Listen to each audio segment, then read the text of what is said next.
Hi y'all, this is Sarah from Simple Sanctuary Garden. I wanted to talk to you this week about raised bed gardening. I've gotten some questions about why we chose to use raised beds. That is actually significantly harder to say than it sounds. But yeah, I've gotten some questions about why we've chosen raised beds, how we build them, what we use to fill them. Before I tell you guys what we've done, know that it is super easy to overthink raised beds and gardening in general.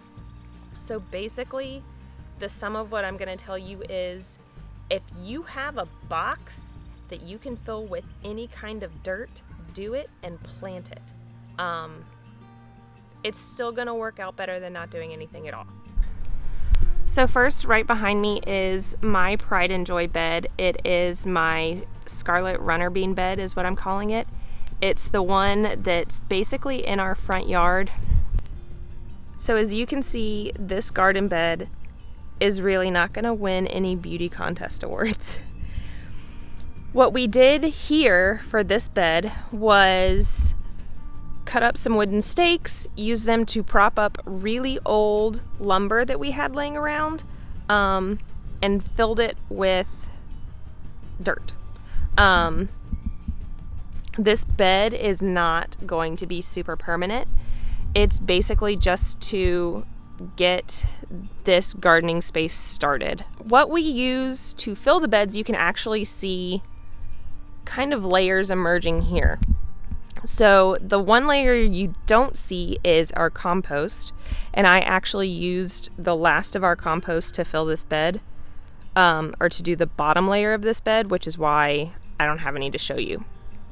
The other thing that we have, or that we use, is bagged, oh wow, I did not realize how many weeds I had. So over the compost, what we usually put is a nice thick layer of, oh my gosh, there's more. All right, stop, I'm fine. I'm good, I can handle this. Is a nice thick layer of potting soil. We like to use organic potting soil just because if I'm gonna go through all the effort of growing my own veggies, I don't wanna grow veggies tainted with all sorts of crazy chemicals. So we use organic. And then over that, we mulch. And we mulch with a mulch that we make ourselves and that actually serves as the base for our compost, and that is our lawn scraps. So anytime we mow or rake or anything, that first becomes bed mulch, and it's going to break down over time, and then whatever's left over after that goes into our compost bins. The mulch is actually, especially for where I am, a super important layer because in the summer it gets insanely hot, and the hotter it gets, the more that the moisture in the soil wants to evaporate. If you have mulched your garden bed, you're going to slow down that evaporation rate drastically. It is incredibly helpful. For our raised beds, when we started mulching, because we didn't start mulching right away, when we started mulching, we were able to cut down from twice a day watering to once a day watering. And then once we really got in the swing of it, the only things that we had to water once a day were our water heavy vegetables. Now this bed was started in an area where I went through the labor of digging out the grass. And then we covered it for a period of weeks so that grass wouldn't grow up through this dirt, because grass, like, for all of our struggles getting it to grow beautifully in our lawn, once we don't want it somewhere, it's gonna be there. You can already kind of see it really loving being around the edges of this bed. One thing you can do is put cardboard down at the base of your bed before you put any other layers, and that will help kind of, suffocate. Gates are difficult, apparently. That will help suffocate any weeds or grass or anything that you have that's roots are still down there, and it won't penetrate. That cardboard will eventually break down. Your plant's roots will be able to go through it. You don't have to worry about a thing. I strongly recommend putting cardboard down at the base of your beds. So this bed is the first one we ever made, and by we, I mean my husband. He put so much effort into it. It is absolutely beautiful, and I'm super still in love with it. You will notice, number one, it is nailed and glued together. So these stakes right here not only act as something for the plywood to be nailed to, but they go about a foot into the ground. So they anchor this bad boy into the ground. We have also stained it and added a little trim just to be bougie about our raised bed, I guess.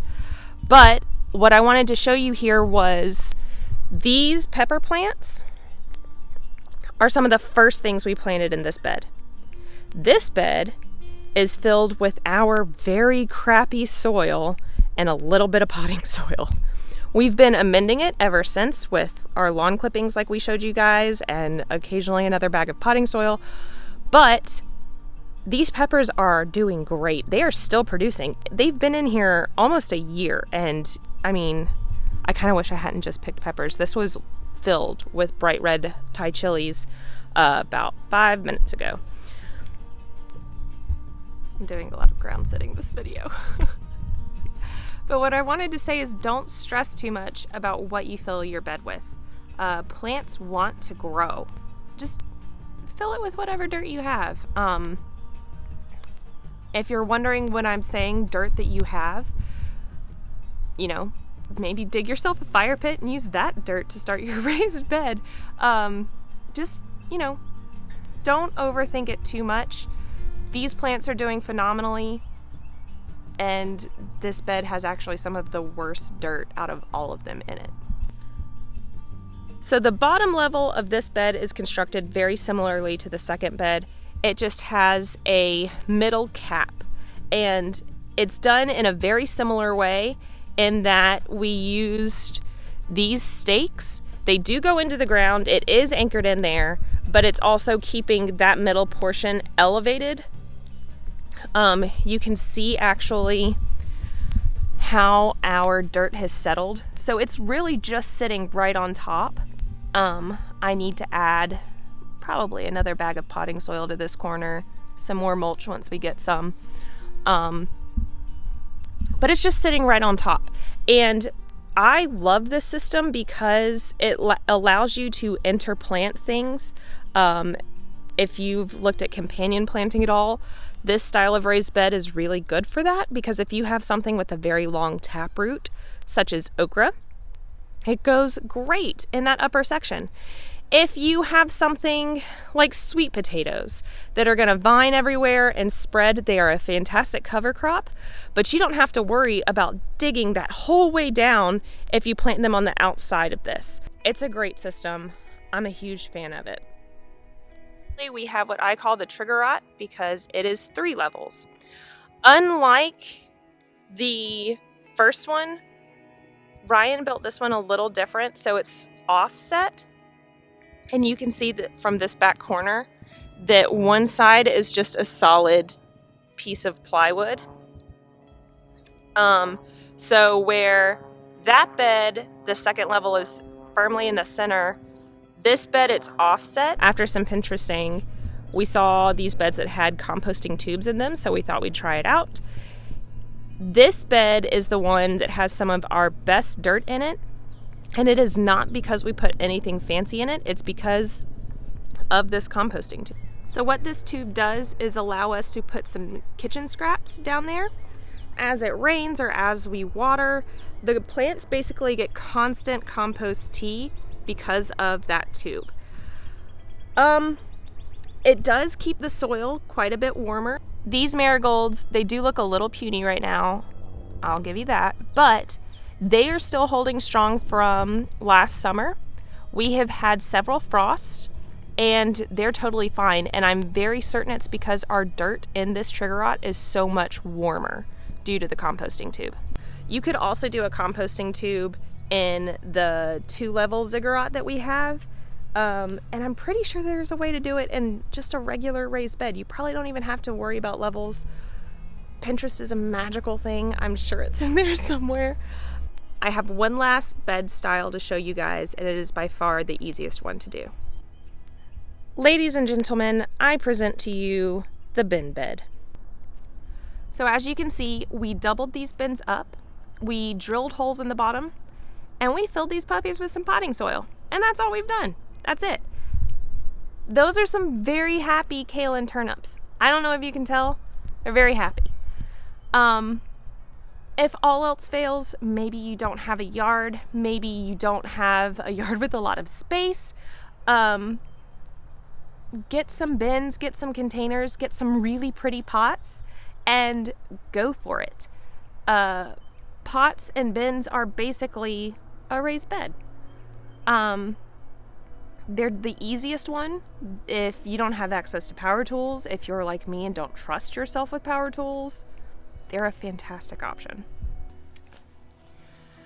I hope that this showed you that raised beds are a virtually limitless option. You can really customize them to how much time that you want or are able to put in. You can customize them to your own style. If you're like me and love a good hodgepodgey garden, you can do something like this.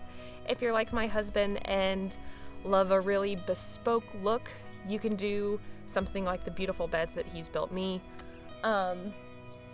You can really do anything you want. I have seen beds that are lifted up. If you follow Hey It's a Good Life, she has got some incredible raised beds that are great for if you have limited mobility, and they're beautiful too. She built them herself.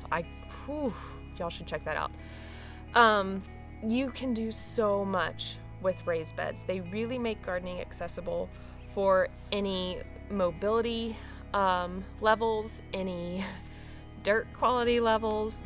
They're fantastic. If anything I said was unclear, please feel free to leave questions in the comments below. If you found this video helpful, please give me a thumbs up. And if you'd like to follow along with me through the rest of this grow season, please hit subscribe, and I'll be back next week.